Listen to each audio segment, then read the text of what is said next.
कुर्ला बस अपघाताच्या चौकशीसाठी बेस्टकडून समितीची स्थापना. तर अपघातातील मृतांच्या नातेवाईकांकडून बेस्टकडून 2 लाखांची तातडीची मदत जाहीर. आरोपी चालकाला 21 डिसेंबरपर्यंत पोलीस कोठडी. शरद पवार म्हणजे बारामतीचे बिन चिपळ्याचे नारद.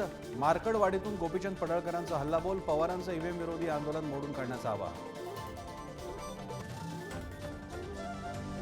बॅलेट पेपरवर निवडणुका घेण्याच्या मागणीसाठी काँग्रेस जन आंदोलन उभं करणार. जन आंदोलनाची सुरुवात मार्कडवाडीतून करणार. काँग्रेस प्रदेशाध्यक्ष नाना पटोले यांची घोषणा.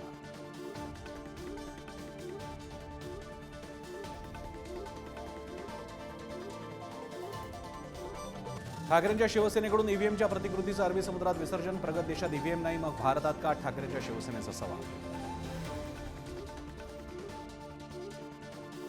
अजित पवारांविरोधात चौकशीची टांगती तलवार. एसीबी आर्थिक गुन्हे शाखेचा क्लोजर रिपोर्ट. मात्र ईडीकडून चौकशी सुरूच राहणार.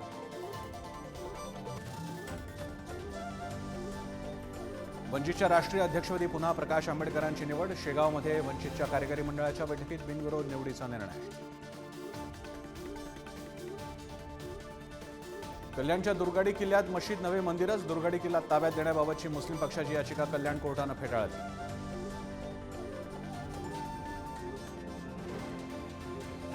पुणे महापालिकेच्या शाळांमध्ये सीसीटीव्ही बसवले जाणार. सीसीटीव्हीसाठी 3 कोटींच्या निधीला मनपा आयुक्तांकडून मान्यता.